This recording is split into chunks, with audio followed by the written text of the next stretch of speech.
মাঝে মাঝে অনেক সমস্যার মধ্যে বা প্রচণ্ড শরীর খারাপের মধ্যে যদি কেউ হাতটা ধরে বলে যে কোনো ভয় নেই বা কোনো চিন্তা নেই, আমি তো আছি, তখন মনে হয় সমস্ত কষ্ট যতটাই হোক মানসিক কষ্ট তো অনেকটাই দূর হয়ে যায়, শারীরিক কষ্টও কিন্তু অনেকটা রিলিফ হয়। ঠিক সেই রকমই আজকে মাম্মামের অনেকদিন ধরেই বেশ শরীর খারাপটা চলছিল, তো ওখানে তো ডাক্তার দেখিয়েছি, আর তাতেও যেন ওর কমছে আবার বাড়ছে। তো এখানে এসে একজন ডাক্তারের খোঁজ পেলাম, উনি অনেক বড় ডাক্তার। তো দেখো সকালবেলায় বেরিয়ে পড়েছি সেই ডাক্তার দেখানোর জন্য। আমি তখন ভোর 4:30টার সময় উঠে মোটামুটি ঘরের কাজকর্ম সেরে ঠিক 5:30টার সময় চলে এসেছে আমাদের টোটোর যে দাদা, সেই দাদা চলে এসেছে নিতে। তো এখান থেকে অনেকটাই দূর, 50 কিলোমিটার দূর সেই ডাক্তারের যে চেম্বার, তো সেখানেই যাব আজকে দেখাতে মাম্মামকে নিয়ে। কেন ওর সর্দিটা বা কাশিটা কেন সারছে না, আর মানুষ কতদিন কাশতে পারে, কাশতে কাশতে আমাদের বড়দেরই বুক পেট ব্যথা হয়ে যায়, আর ও তো অনেকদিন ধরেই কাশিটা হচ্ছে। তো সেই জন্য বেরিয়ে পড়েছিলাম ডাক্তারের কাছে।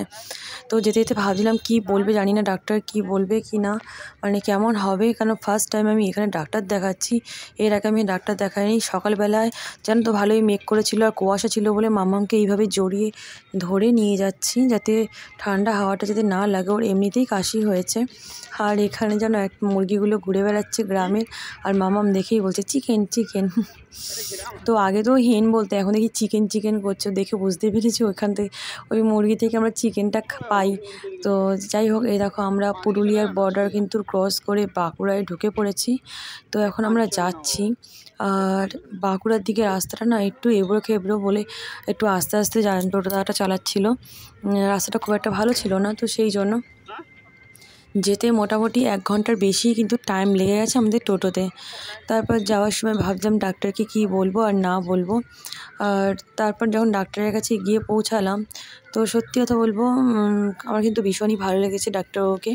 সত্যি কথা বলতে ভীষণই ভালো লেগেছে। তোমাদেরকে দেখাবো যে চেম্বারে আমি গেছিলাম, ডাক্তারের চেম্বারে, সেই চেম্বারটাও। আর আশেপাশে দেখো, এখানে ধানের ক্ষেত, এখানে ধান চাষও হয়, আর বিশাল বড় বড় মাঠ। আমার তো মাঝে মাঝে মনে পড়ছিল যে আমি মনে হয় মামাবাড়ি চলে এসেছি। আমার মামাবাড়ি যেহেতু পূর্ব মেদিনীপুর, আর সেখানেও গ্রাম, তো সেখানে তো এরকম রাস্তায় দেখা যায়, এই দুপাশে মাঠ আর মাঝখান দিয়ে রাস্তা। তো এখানেও সেরকমই, বাট আমাদের মামাবাড়িতে যেটা থাকে না, মেদিনীপুরে যেটা থাকে না, আর এখানে যেটা প্রচণ্ড পরিমাণে রয়েছে সেটা হলো পলাশ বন।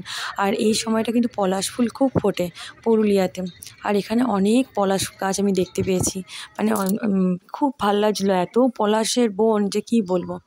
তো দেখো আমরা এই যে যাচ্ছি এখন, আর বারবার আমি যেতে যেতে না টাইমিংটা দেখছিলাম যে দেরি হয়ে গেল না। তো ডাক্তার তো প্রতিদিন এমনিতে আধ ঘন্টা বসে, যেহেতু উনি অনেক চেম্বারে বসে সেই জন্য এই চেম্বারে আধ ঘন্টা করে বসে। বাট যেহেতু আমি স্যাটারডে শনিবার আগের দিন যাচ্ছিলাম, সেদিনকে বসে 7টা থেকে 10টা পর্যন্ত, একটু বেশি টাইম ধরেই উনি বসে। তো ওই জন্যই আরও বেরিয়েছি, নাহলে অন্যান্য দিন হলে তো খুবই অসম্ভব যাওয়া, কারণ উনি সকালবেলায় 6:30 থেকে 7টার মধ্যেই বসে, আবার তো বেরিয়ে যায়। তো সেই জন্য তো অনেক দূর দূর থেকে মানুষ এরকম টোটো করে, গাড়ি করে, বাস করে কিন্তু এই ডাক্তারকে দেখাতে আসে। ডাক্তার সত্যি ওনার ব্যবহারও ভালো, আর উনি অনেক বড় ডাক্তার। তো সেই জন্য এই পথে যাওয়ার সময় দেখছিলাম অনেক ছেলে সকালবেলা মর্নিং ওয়াক করতে বেরিয়েছিল, দৌড়োদৌড়ি করছিল। অনেকে হয় না সকালবেলা দৌড়ায়, যারা পুলিশের চাকরি পরীক্ষা টরীক্ষা দেয় তারা। তো ডাক্তারের কাছে যখন প্রথম গেছি, তখন বেশ ভয়ই লাগছিলো, কী জিজ্ঞেস করবে, কী বলবে, কী না বলবে। তো উনি দেখলাম না সেরকম কিছু নয়, ওই যে বললাম ডাক্তারবাবু যদি একবার বলে না কোনো ব্যাপার নেই বা কোনো ভয়ের কারণ নেই, তখন আর কোনো ভয় তো কিন্তু থাকে না। ঠিক সেরকমই মামাকে দেখে বললো কাশিটা কতদিন থেকে, তো আমি বললাম একবার কমছে একবার বাড়ছে, বেশ কিছুদিন ধরে হয়েই চলেছে। তো উনি তখন বললো যে ঠিক আছে, এটা নর্মাল, এখন ভাইরাল সবারই হচ্ছে সিজনের চেঞ্জের জন্য। এই সময়টা অনেক বাচ্চারই হচ্ছে, এটা কোনো ভয়ের না। যদিও বা এতবার করে হচ্ছে সেটার জন্য কোনো অ্যালার্জেটিক কারণ আছে কি না, সেই জন্য উনি অ্যালার্জি টেস্ট করতে দিয়েছিলেন। আর একটা আমি জানি না কী একটা ব্লাড টেস্ট আর একটা অ্যালার্জি টেস্ট করতে দিয়েছিলেন উনি। তা ওইখানে সেদিনকেই ওর টেস্টটা হলো। এই যে আমরা ডাক্তারের কাছে চলে এসেছি, আর ও যে কলকাতায় যে আগের যে চেক আপগুলো চলছিল, সে প্রেসক্রিপশানগুলো আমি নিয়ে বসেছিলাম যে আমি ওনাকে দেখাবো। তো তো দেখতে পাচ্ছ চারিদিকটা কেমন ক্লিন আর মানে বেশ বড় সড়ো জায়গা কিন্তু। তো ওটা মানে ডাক্তার, সম্ভবত ওটা ডাক্তারের গাড়ি দাঁড়িয়ে রয়েছে। তা আমরা 3 জনে পরে ছিলাম। আর ডাক্তারের কাছে ওই যে রুমটা বন্ধ দেখছো ওটা কিছুক্ষণ পরে খুলে দেওয়া হয়েছিল। ওই রুমে মাম্মামের ব্লাড টেস্টটা হলো। ফার্স্ট তো আমি ভীষণ ভয় পাচ্ছিলাম যে ওর ব্লাড টেস্ট, বাবা যদি খুব কান্না করে। আমি তো বাইরে চলে গেছিলো, ওর বাবাই ধরেছিল।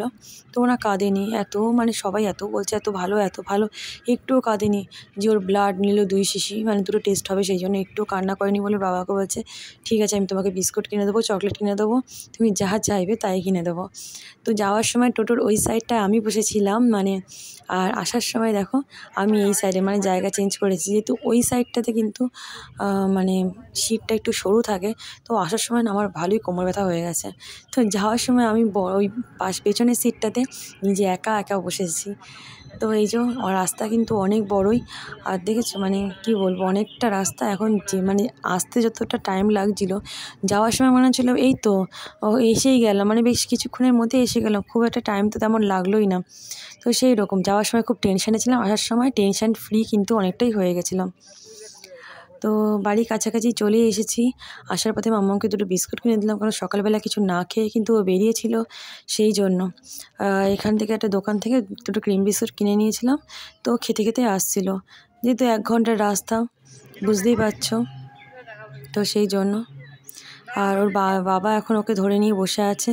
বাইরে ভালোই রোদ উঠে গেছে, তবুও ওই আমি টুপিটা পরিয়ে রেখেছিলাম ওই এক প্রকার ভয়ে, একবার তো ঠান্ডা লেগেছে যদি আরও বেশি লেগে যায়, তো সেই জন্য। যদিও বা অতটাও ঠান্ডা ছিল না, তবুও ওই মাঝে মাঝে টুপিটা খুলে দিচ্ছিলাম যখন গ্রামের ভেতর দিয়ে যাচ্ছিলাম, আবার যখন এই মাঠের ভেতর দিয়ে যাচ্ছিলাম তখন টুপিটা আবার পরিয়ে নিচ্ছিলাম।